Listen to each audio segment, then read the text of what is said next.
Well, hello, friends, and welcome to the Superintendent's Corner. My name is Thomas F. Orban, and I am the Superintendent of Schools here in Westport, and I want to welcome you to the show today.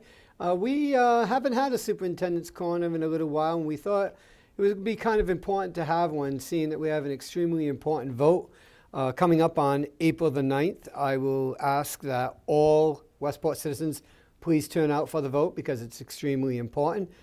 In particular, this Superintendent's Corner is going to focus on one specific item, and it's not going to be a show which is going to suggest that people either vote one way or the other.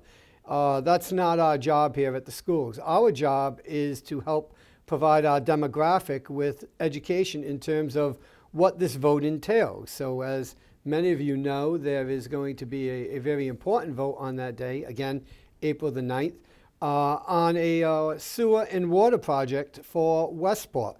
The sewer and water project will be running from the Fall River line all the way to Dartmouth. And this is a long project. This isn't a project that happened, 1 or 2 years ago. There's been discussion about this project for a very long time as it ties to economic development. So again, we're not here to tell people how to vote. We would never do that. But what we're hoping to do with this Superintendent's Corner is talk about exactly how this project would be funded. And I think that's extremely important for people who go into the ballot box and have to make a very important decision for the community. And so it is my honor and privilege to be sharing the Superintendent's Corner today with a school committee member and class of 2017 graduate, Evan Gendreau. So without further ado, Mr. Gendreau, thank you for joining us today. Thank you, Superintendent. I appreciate the opportunity. No, I really, first of all, it always makes me very proud to see our students doing very well, and it's quite an honor to have you on the school committee. And there has been a lot of talk about this sewer bill, and in particular how it's going to be funded. And I think it's important, if you would, for the viewers, talk about what are the different mechanisms by which typically these projects are funded. So there are a number of ways, and first I think it's important that, to give some context to this. So this project is a multi-phase project. It'll take place under 3 contracts if the voters choose to go forward with this. So currently the water and sewer only goes up to Whites of Westport. Correct. Yeah.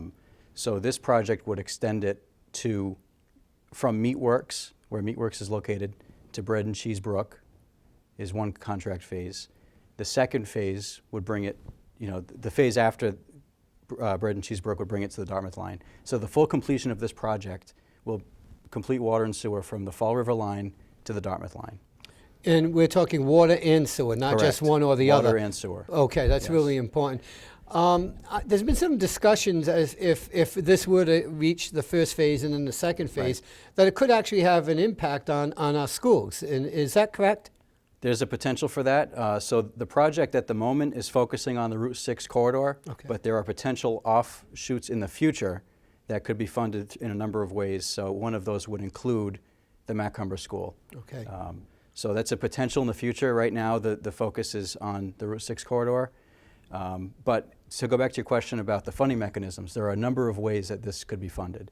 One is through putting it in the operational budget, which a lot of towns choose not to do because these large capital projects are just that, large capital projects, right? So they typically don't have the funding year to year to fund these sort of projects. So the other option is a general override, which towns sometimes opt for, which would increase the levy limit above the Proposition 2.5 limit for a given year. And that's a general override. Some towns, can choose to go that way to raise additional revenues that could go towards other things as well, so it's not specific. The other option is a debt exclusion, which is it could be, raising the levy limit above 2.5 for the purpose of debt service costs for a specific capital project. So it's not unlike a general override, which could be used to fund a number of different projects that the town would have to vote on at town meeting to appropriate funding. A debt exclusion is specific to one project. So the monies raised from such vote, which would take place at town meeting, as opposed to the April 9th election, would be to raise money up to a certain amount for that specific project. So that's the biggest difference, and that's what the town has chosen to go in that direction. So what you'll see on April 9th on the ballot is the source of funding. So the dollar figure is not appropriated on the town ballot on April 9th. The dollar figure is appropriated through town meeting on May 7th. And if I may for 1 second, that is an important distinction to Right. make.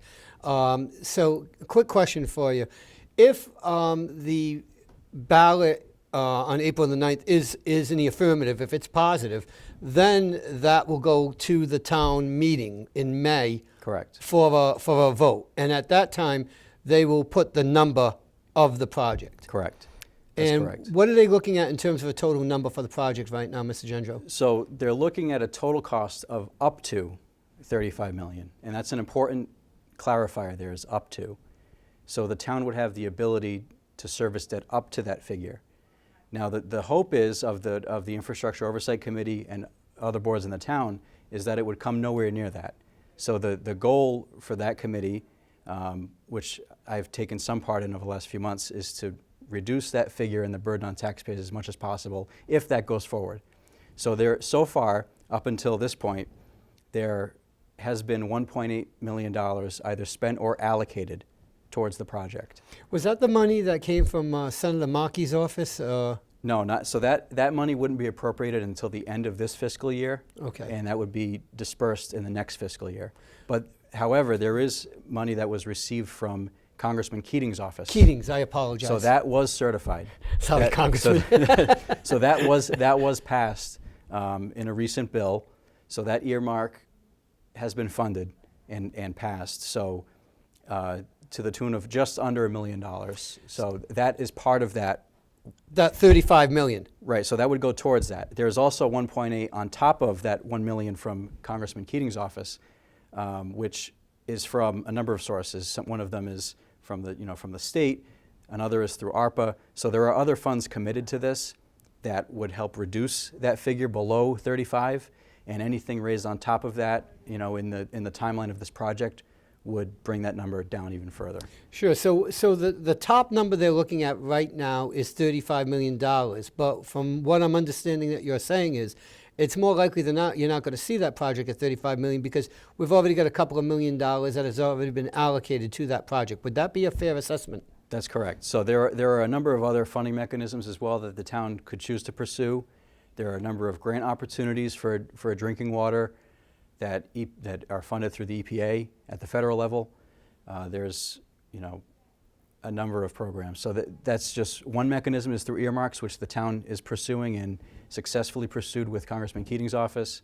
And that's one way to do it, and there are a number of others. In the event that the full 35 isn't covered under grants or earmarks, and that the town would have to foot that part of the bill, that could be done through low interest loans provided by the federal government, and some other means. So they're already looking at, there are formula programs that provide funding to states that they can disperse in the, via loans to projects like these, and that would help with the funding as well.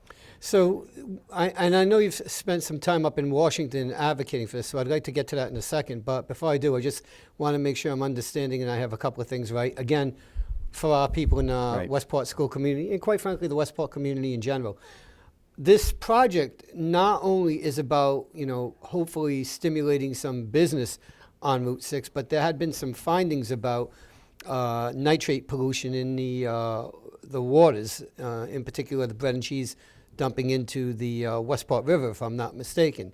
And I believe that the state has sort of laid on towns in Massachusetts an obligation to find a way to clean up those situations. Is that correct? Correct. So DEP has promulgated some regulations. It's been talked about quite a bit over the last couple of years in regards to septic systems. So the regulations that they're looking, to what seems like expand in a number of ways, and has already taken place in some areas, is would require, in some cases, the replacement of septic systems, which is a very costly expense.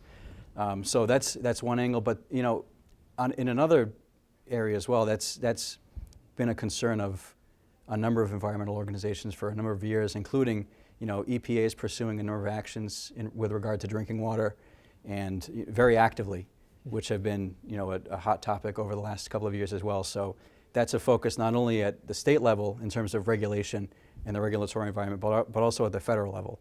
Sure. So that's definitely an area where there's a lot of movement. And it's not going away anytime Right, soon. correct. So I'm going to take my shot at this, and I won't be tender if you have to correct any mistakes that I make here. But so the difference between a debt exclusion and an override of 2.5, I believe, is as follows. A 2.5 override would be a permanent override, meaning that that tax increase would live beyond the scope of the project. Is that That's correct. more or less? Whereas a debt exclusion is a borrowing that the payment back on that loan ends when the project cost is covered.